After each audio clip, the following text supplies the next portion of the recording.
സംസ്കൃത സർവകലാശാലയിൽ ഇന്നലെ നടന്ന മീറ്റ് ദി കാൻഡിഡേറ്റിൽ SFI വിദ്യാർത്ഥികൾക്കിടയിലേക്ക് പരത്തിവിട്ട ചില നുണപ്രചരണങ്ങൾക്ക് മറുപടിയാണ്. 1. അതെ, ഗാന്ധിയെ കൊന്നത് തന്നെയാണ് നാഥുറാം വിനായക് ഗോഡ്സെ.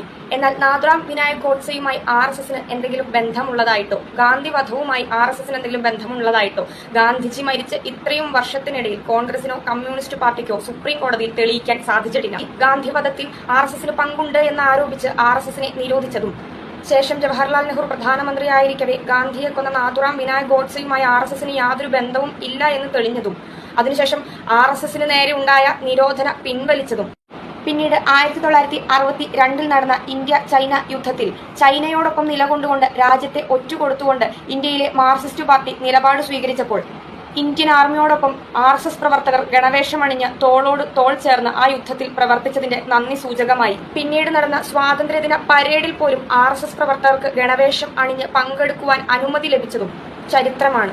ആ ചരിത്രം അറിയണമെങ്കിൽ കുട്ടി സഖാക്കൾ ചരിത്രം പഠിക്കുക തന്നെ വേണം. അതേ മാർക്സിസ്റ്റ് പാർട്ടിയുടെ വിദ്യാർത്ഥി പ്രസ്ഥാനമായ SFI ഗാന്ധിയോട് കാണിക്കുന്ന കപട സ്നേഹം കണ്ട് വിശ്വസിക്കുവാൻ പറ്റിയ വിദ്യാർത്ഥികൾ ഒരുപക്ഷെ ഇവിടെ ഉണ്ടായേക്കാം. പക്ഷെ ABVP പ്രവർത്തകരെ രാഷ്ട്രസ്നേഹം പഠിപ്പിക്കുവാൻ SFI വളർന്നിട്ടില്ല എന്നത് ഓർത്തുകൊള്ളുക. വളരെ കുറച്ചു നാളുകൾക്ക് മുൻപാണ് കോൺഗ്രസ് നേതാവായ രാഹുൽ ഗാന്ധി RSS ആണ് ഗാന്ധിയെ കൊന്നത് എന്ന് ആരോപിച്ചതിന്റെ പേരിൽ സുപ്രീം കോടതി രാഹുൽ ഗാന്ധിയെ കൊണ്ട് മാപ്പ് പറയിച്ചത്. ഒരു കള്ളം 100 തവണ പറഞ്ഞാലും അത് സത്യമാവില്ല എന്നാദ്യം മനസ്സിലാക്കുക. രണ്ടാമത് ബലിദാനികളുടെ വിഷയമാണ്. അഖില ഭാരതീയ വിദ്യാർത്ഥി പരിഷത്തിന്റെ ബലിദാനിയായ ദുർഗാദാസ് നിലമേൽ കോളേജിലെ വിദ്യാർത്ഥി ആയിരുന്നില്ല എന്നും RSS ഗണവേഷം അണിഞ്ഞ് അവിടേക്ക് ആക്രമണം അഴിച്ചുവിടാൻ ചെന്നപ്പോൾ അവിടെ ഉണ്ടായ സംഘർഷത്തിൽ മരിച്ചതാണ് എന്നുമാണ് SFI ആരോപിക്കുന്നത്. ശരിയാണ്, ദുർഗാദാസ് അവിടുത്തെ വിദ്യാർത്ഥി ആയിരുന്നില്ല. പക്ഷേ അവിടെ അഡ്മിഷൻ എടുക്കുവാൻ വന്ന ആളായിരുന്നു ദുർഗാദാസ്. ദുർഗാദാസ് ആ കോളേജിലേക്ക് കടന്നു ചെന്നത് RSSന്റെ ഗണവേഷം അണിഞ്ഞാണ് എന്ന് പറഞ്ഞ് സംസ്കൃത സർവകലാശാലയിലെ വിദ്യാർത്ഥികളെ വിഡ്ഢികളാക്കുവാൻ നോക്കുകയാണ് SFI. RSSന്റെ ഗണവേഷം അങ്ങനെ തോന്നുമ്പോൾ തോന്നുന്ന ഇടത്തേക്ക് ഇട്ടുകൊണ്ട് പോകുവാനുള്ള ഒന്നല്ല എന്ന് ആദ്യം SFI മനസ്സിലാക്കുക.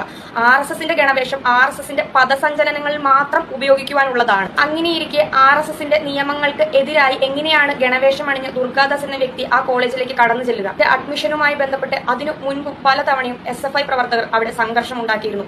അവസാന തവണ ദുർഗാദാസ് അവിടെ അഡ്മിഷന് വേണ്ടി ചെന്നപ്പോഴാണ് SFI പ്രവർത്തകരും പുറത്തുനിന്ന് അകത്തേക്ക് കയറിയ CITU പ്രവർത്തകരും ചേർന്ന് അവിടെ സംഘർഷം ഉണ്ടാക്കുകയും അതിനെ തുടർന്ന് ദുർഗാദാസിനെ കൊല്ലുകയും ചെയ്തത്. ഇടതുപക്ഷ ഭരണകൂടത്തിന്റെ സമ്മർദ്ദം മൂലം അന്ന് ആ കേസ് അന്വേഷിച്ച പോലീസുകാർ കാണിച്ച അനാസ്ഥ മൂലമാണ് ഇന്നും ആ കേസ് വ്യക്തമായി തെളിയാതെ കോടതിയിൽ കിടക്കുന്നത്.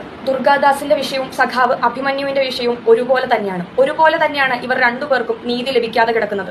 സഖാവ് അഭിമന്യു മരിച്ചിട്ട് ഇത്രയും വർഷങ്ങൾ തികഞ്ഞിട്ടും സഖാവ് അഭിമന്യുവിന് നീതി വാങ്ങിക്കൊടുക്കുവാൻ ഇവിടുത്തെ ഇടതുപക്ഷ വിദ്യാർത്ഥി പ്രസ്ഥാനത്തിന് കഴിഞ്ഞു. എന്തുകൊണ്ടാണ് ഇന്നും സഖാവ് അഭിമന്യുവിന് നീതി ലഭിക്കാതെ കിടക്കുന്നത്?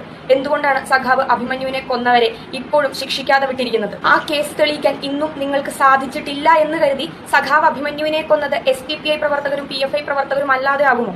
വർഗീയത തുലയട്ടെ എന്ന് ചുമരുകളിൽ എഴുതിവെച്ചാൽ മാത്രം പോരാ. സഖാവ് അഭിമന്യുവിനെ കൊന്നത് ഏത് പ്രസ്ഥാനമാണെന്ന് വിദ്യാർത്ഥികളോട് ഉറച്ച ശബ്ദത്തിൽ പറയുവാൻ കൂടി SFIക്ക് സാധിക്കണം. അടുത്തത് പരുമല ബലിദാനികളായിട്ടുള്ള അനു, കിൻ കരുണാകരൻ, S സുജിത്ത് എന്നിവരുടെ വിഷയമാണ്.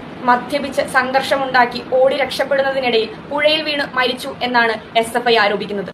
എന്നാൽ സത്യം ഇതാണ്, അവർ മദ്യപിച്ചിട്ടേ ഇല്ലായിരുന്നു. അവരുടെ കെമിക്കൽ റിപ്പോർട്ട് വളരെ ആസൂത്രിതമായി അട്ടിമറിക്കുകയായിരുന്നു.